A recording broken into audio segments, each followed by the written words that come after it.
Well, we're back to dig deeper into what happens to us when we give. Dr. Michael Guillen was a physicist who was a professor at Harvard.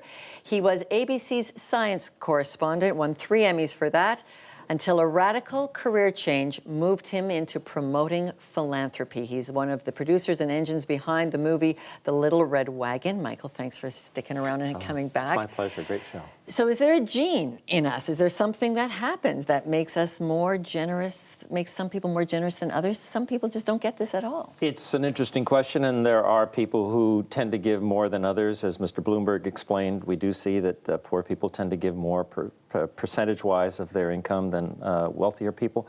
Science has not found a generosity gene per se, but what they have discovered is very interesting, and that is that when we do give, when we live a selfless existence, we get what's called the warm glow. Warm fuzzy. Yeah, well, they call it the warm glow effect. And that's why when I was creating the Philanthropy Project, I came up with this little saying, give and glow. In other words, when you give, you feel the glow. And it's also been documented by hundreds, if not by now thousands of studies, that when you do good, when you are generous, you actually benefit in many, many different ways.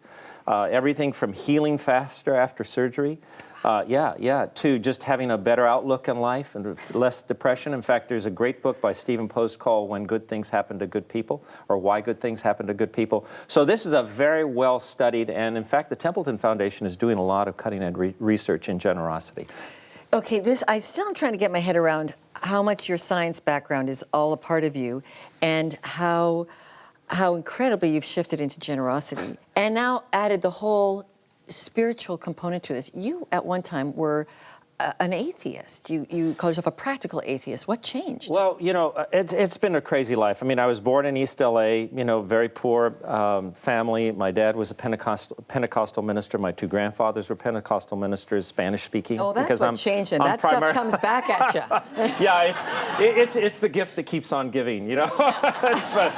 but you know, with me, I was just a late bloomer, I guess. I don't know. But everybody expected I would become a minister, but I had this desire when I was in the 2nd grade to become a scientist, and that's all I cared about. I mean, I was single-minded in my pursuit of science, and I love it. To this day, I love it.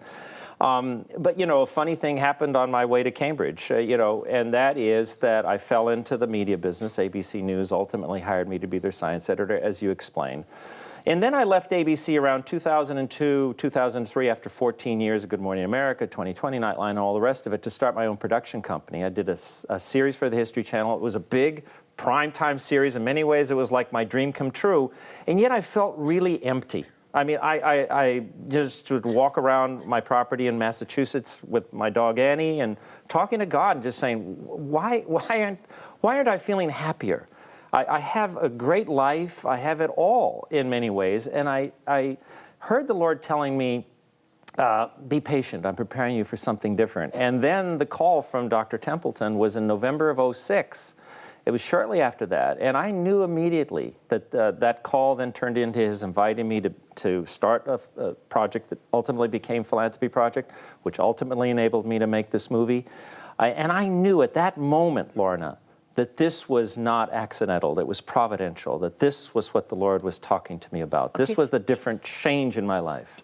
You're a scientist. Yes. Scientists need empirical evidence. Yes, we do. But this all sounds pretty fuzzy to me. Well, yes, because we aren't just, you know, as it says in the Bible, we don't live by bread alone. We also just don't live by reason alone. Once you learn as much about science as I do, you realize that logic and reason has its limits. The Gödel uncertainty principle, for example, and so forth and so on. For me, I try to live a life that balances what I call IQ and SQ, so the intelligence quotients and the spiritual quotient. And Philanthropy Project for me was a huge departure from the physics that I had always practiced, still do. I love physics. But it's brought a balance into my life that has been extraordinary. And making this movie, Little Red Wagon, let me tell you, it was more than just making a movie for me, Lorna. It was a journey of faith. And I can't tell you how oftentimes in the 6 years it took us to make this movie, I saw the hand of God in action. Okay, we'll be back with more from Michael Guillen, producer of The Little Red Wagon. Great new film about philanthropy after this.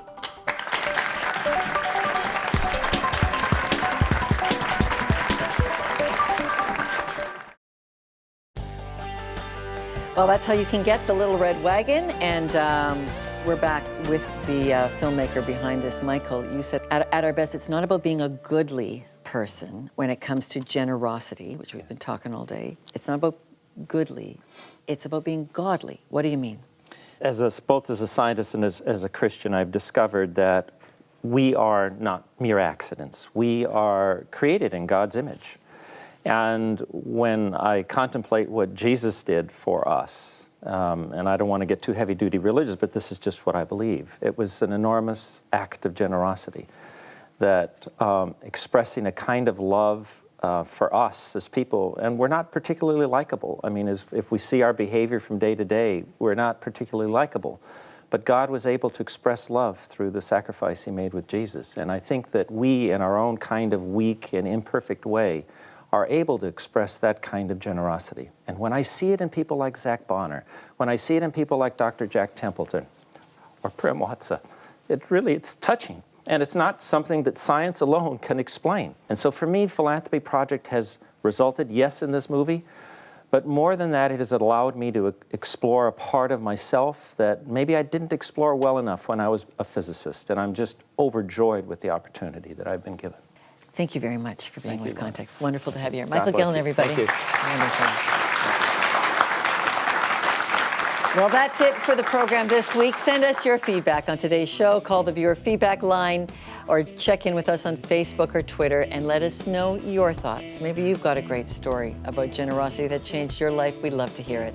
So for all of us, I'm Lorna Duick. Thanks for watching Context, and join us next week as we explore life beyond the headlines.